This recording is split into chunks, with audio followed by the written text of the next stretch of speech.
Το σκάφος ξεκινάει και παίρνει μπροστά από το κλειδί, εδώ από κάτω το γυρνάμε, ακούμε το μπιπ, μόλις σταματήσει το μπιπ, γυρνάμε το διακόπτη και παίρνει μπροστά. Παίρνει μπροστά μόνο όταν είναι ακριβώς στη μέση, στο neutral, στην νεκρά δηλαδή.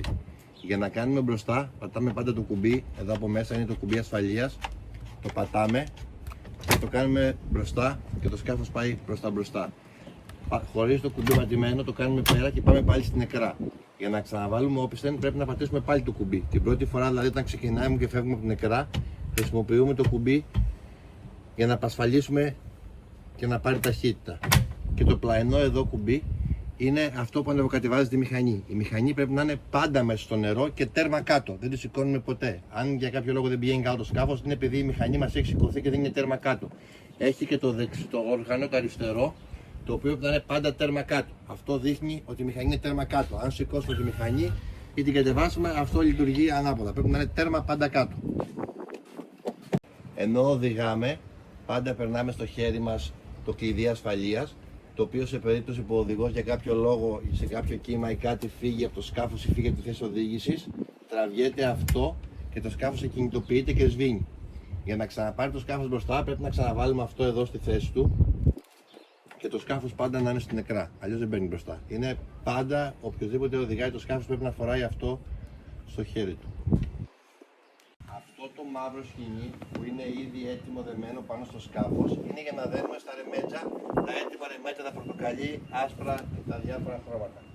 Στην αποδόμερια του νησιού που δεν έχει το 300 μέτρα βάθος που είναι ριχά, όταν βγούμε προς τα έξω τα 100 μέτρα και δούμε κάτω, βλέπουμε τον πάτο της θάλασσας και είναι άμμος, βγάζουμε την άγκυρα από το σκάφος, την ασφαλίζουμε, εδώ έχει μια ασφάλεια, την ασφαλίζουμε. Αυτό να πάει δηλαδή μπροστά και το γυρνάμε να ασφαλίσουμε και πετάμε την άγκυρα μέσα. Πάμε εδώ και την πετάμε μέσα και αμπολάμε σιγά σιγά. Αφού αμολύσουμε την άγκυρα και νιώσουμε ότι πατώνει κάτω στη θάλασσα, αφήνουμε άλλα 3-4 μέτρα ακόμα σκοινί και μετά δένουμε το σκοινί μας από την άλλη μεριά εδώ. Στην αντίθετη μεριά μαζεύουμε την άγκυρα. Πριν μαζέψουμε την άγκυρα, πρώτα βάζουμε μπροστά το σκάφος μας και μετά μαζεύουμε την άγκυρα. Να είμαστε σίγουροι ότι το σκάφος έχει πάρει μπροστά. Αυτή τη στιγμή βρισκόμαστε σε αυτό το σημείο. Βγαίνοντας από το λιμάνι, κάνουμε δεξιά. Η πρώτη γωνία είναι η κόκκινη παραλία. Μετά την κόκκινη παραλία θα δείτε τη λευκή, τη μαύρη, τα μέσα πηγάδια, τις σπηλιές. Στη γωνία ακριβώς το φάρο, επάνω στο βουνό. Μπαίνοντας δεξιά για την καλντέρα, μην συνεχίσετε την πορεία σας παραλία, γιατί σε αυτό ακριβώς εδώ το σημείο υπάρχει ένας βράχος που δεν θα τον δείτε ποτέ. Είναι το επίπεδο της θάλασσας.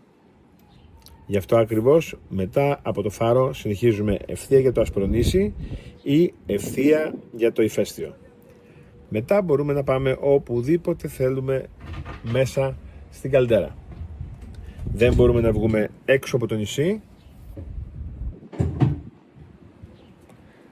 και δεν μπορούμε να ρίξουμε άγκυρα μέσα στην καλντέρα. Η καλντέρα έχει 300 μέτρα βάθος.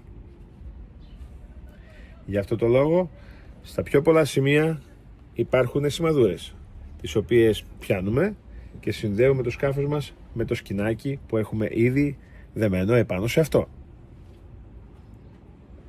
Προσέχουμε τα μεγάλα σκάφη, γιατί δημιουργούν μεγάλα απόνερα και πάντα τα μεγαλύτερα σκάφη έχουν προτεραιότητα. Πάντα όταν οδηγάμε κρατάμε ασφαλής απόσταση από την παραλία. Αν είναι κλειστά, ανοίγουμε αυτά εδώ για να ανοίξουμε το ντουλάπι μας. Στο πίσω ντουλάπι, πίσω από τον οδηγό, υπάρχει το βασικό τάγκ βενζίνης 25 λίτρων και μέσα το εφεδρικό μας άλλα 12 λίτρα. Τραβάμε πίσω αυτό εδώ το μοχουδάκι, το τραβάμε προς τα πίσω και βγαίνει από το κεντρικό και πάμε στο βοηθητικό. Το ακουμπάμε εδώ, τραβάμε πάλι πίσω και μπαίνει μέσα και κουμπώνει. Με τον ίδιο τρόπο τραβώντας πίσω βγαίνει. Αν σβήσει το σκάφος, ο μοναδικός λόγος που σβήνει είναι από βενζίνη. Αν μετά από ώρα σβήσει το σκάφος, έχει ξεμείνει από βενζίνη. Οπότε κάνουμε αυτή τη διαδικασία και βάζουμε το εφεδρικό όπου και να είστε στο trip, στη διάρκεια του ταξιδιού. Το εφεδρικό φτάνει για να γυρίσετε πίσω. Τα 12 λίτρα και στη Νία να είστε που είναι το πιο μακρινό μας σημείο, φτάνουν για να γυρίσετε. Χρειαστεί κάπου να κατέβετε και να δέσετε, όπως στη Θηρασία που είναι το μοναδικό σημείο, μπορείτε να χρειαστεί και σας ζητήσει εκεί το παιδί που θα σας βοηθήσει να βάλετε μπαλόνια. Στο πίσω μέρος δείχνω τα τεπόζιτα. Υπάρχουν τα μπαλόνια που είναι για να δέσουμε κοντά σε ντόκο.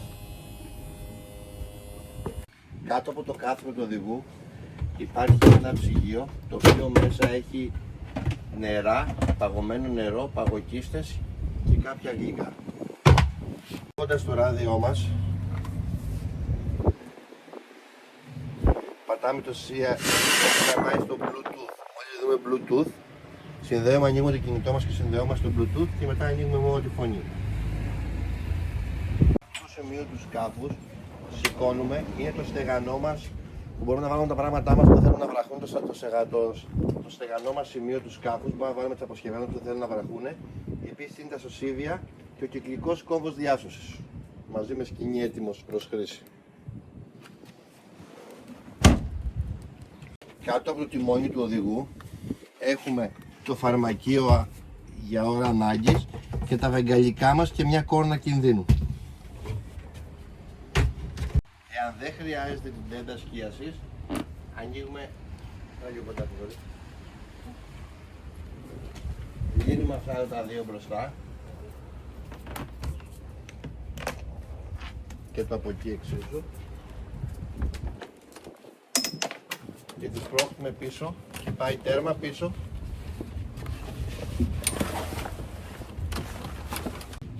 Μαζεύουμε την τέντα και με τα ίδια τα σκοινιά που λύσαμε μπροστά την μαζεύουμε εδώ πίσω για να μην την ενοχλεί ο αέρας.